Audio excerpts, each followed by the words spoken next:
Hey folks, it's Jim, it's Julie, it's episode 237. That's right, I remembered for once, because I wrote it down. Alright, so welcome to the show. We got some big news to start off the episode with. Angela from Spawn is coming to Marvel? Apparently. Yeah, you heard that right.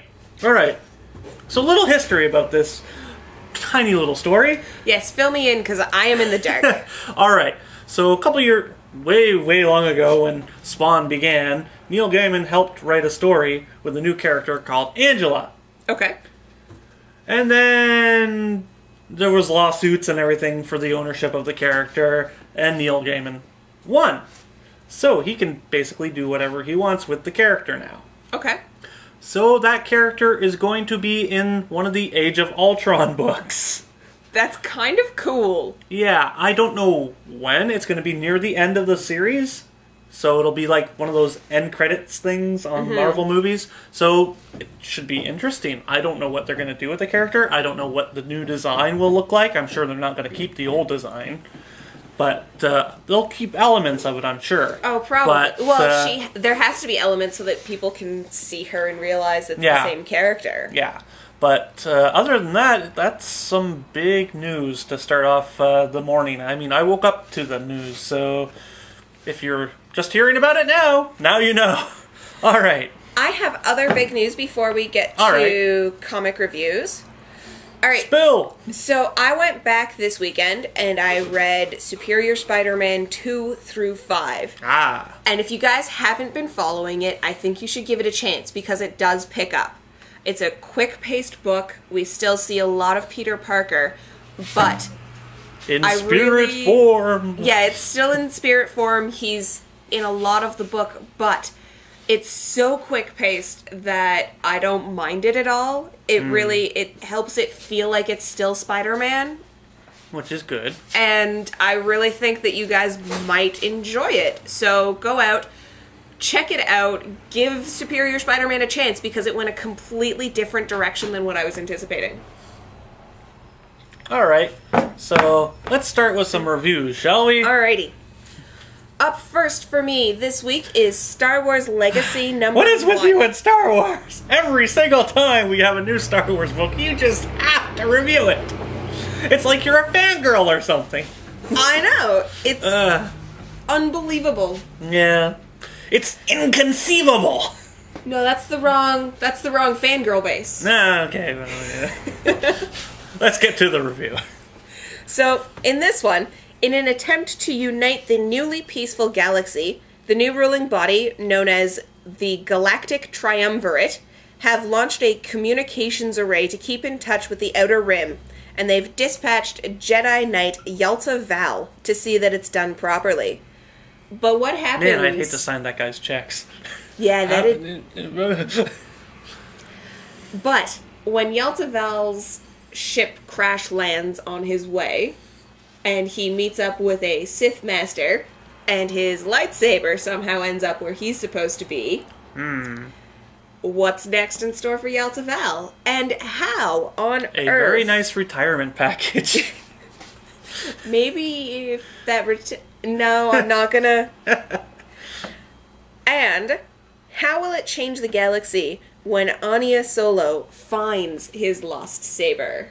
I kind of liked it. It was weird. It's a little slow, and I haven't read the original Star Wars Legacy series.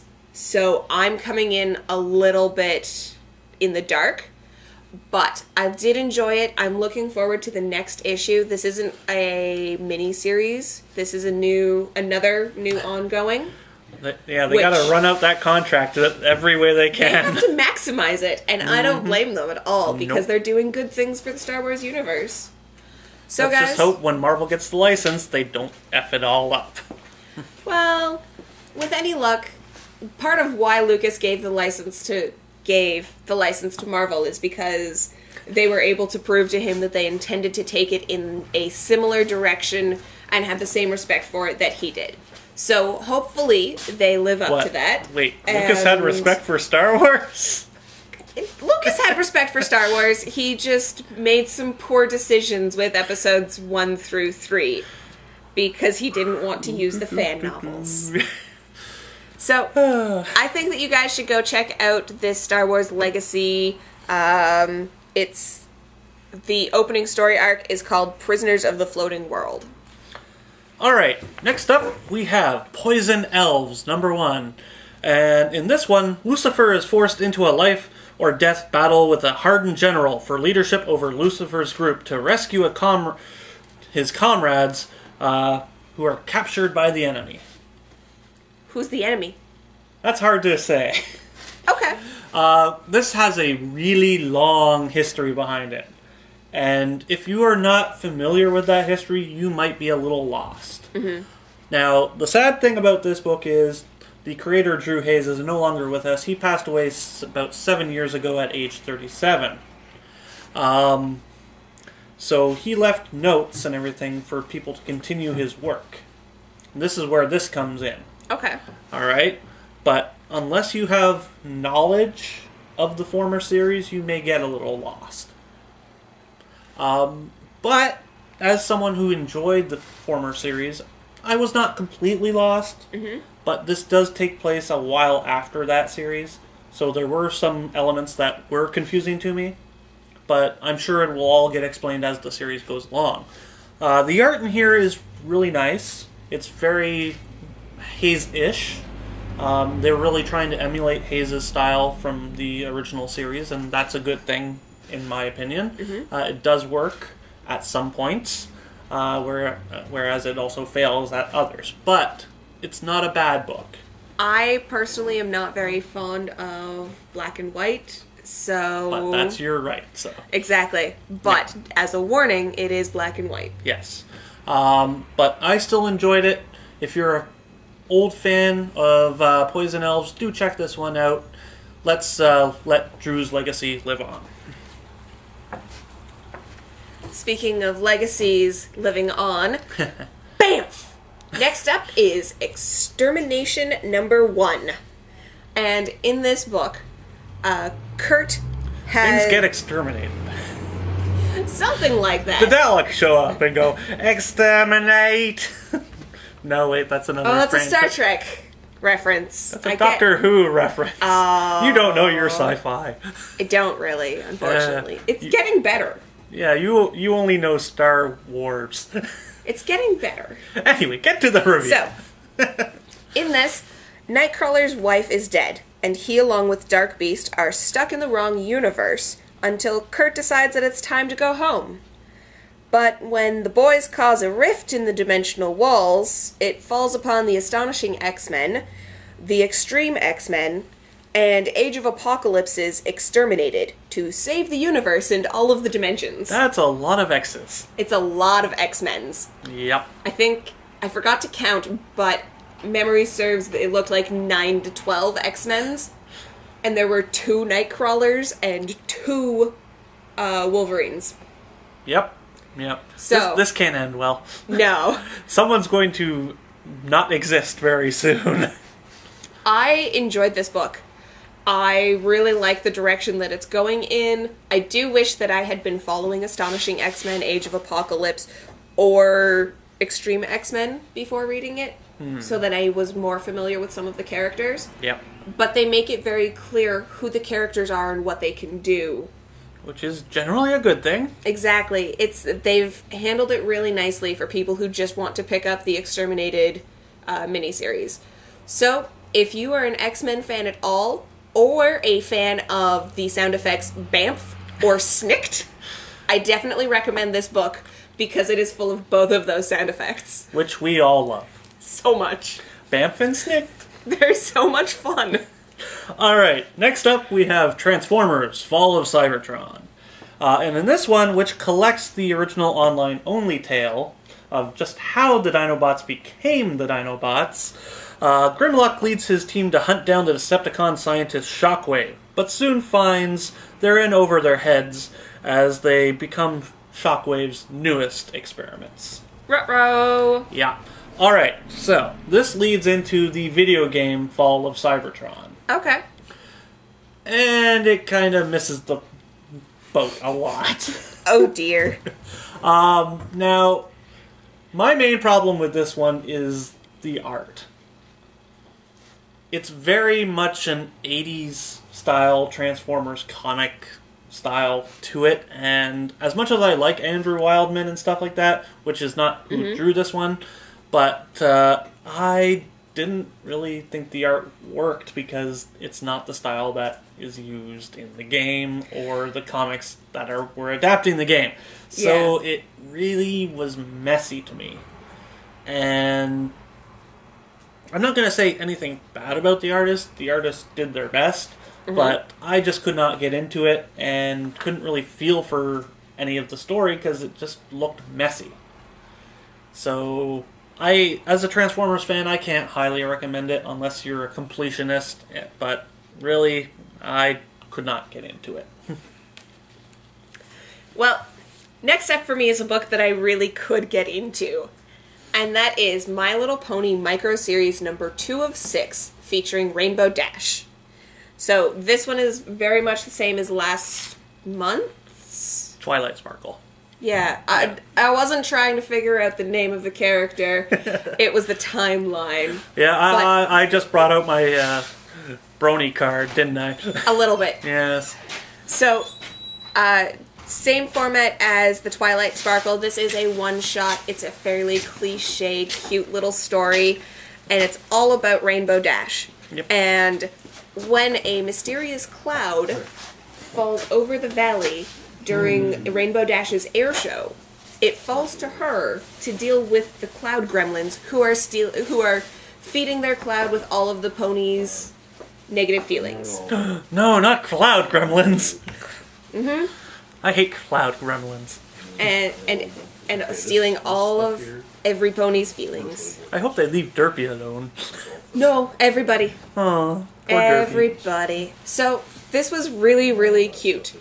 And for those of you who are hesitant because it's My Little Pony, I just would like to say that they use such great vocab words as pejorative in this book, which, if you aren't sure what that word means, go look it up, because it's a really good vocab word. Not to mention, there's a lot of pop culture references. Tons of references. That no kid will understand, but we as adults will just laugh our butts off. And we're on it like a boss. Yeah. Oh, terrible.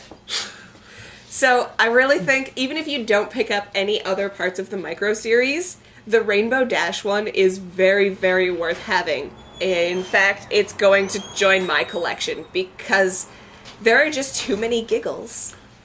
Yes, but you'll be more interested in Pinkie Pie's special in a couple months.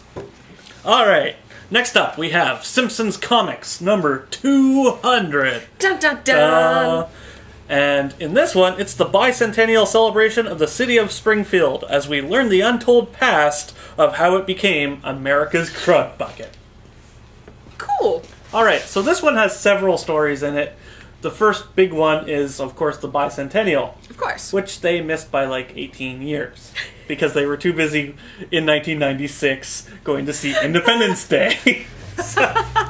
So, yeah, there's a lot of really funny pop culture jokes and other things. And it's a lot of fun. If you're a Simpsons fan, you're going to really enjoy it. But I think my favorite part that I got the biggest laugh out of was on the cover.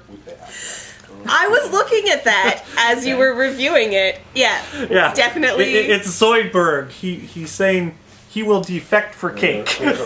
So I really hope that Zoidberg appears in a later Simpsons comic. But I enjoyed this one. If you're a Simpsons fan, you're going to really enjoy it. It's a lot of fun. And it was actually really interesting to see some artists that I haven't seen in a while, like Evan Dorkin return. So nice. This was a lot of fun. Do check it out if you're a Simpsons fan. Alright, folks. Last one up for me today is DC Universe Presents Starfire, which this is number 18 of the DCU Presents. And in this one, to me it looks like it is set during Red Hood and the Outlaws, somewhere between 8 and 14, during the story arc where they go to Tamarin, because Corey has been captured again by Gordanian slavers. Again. Of course.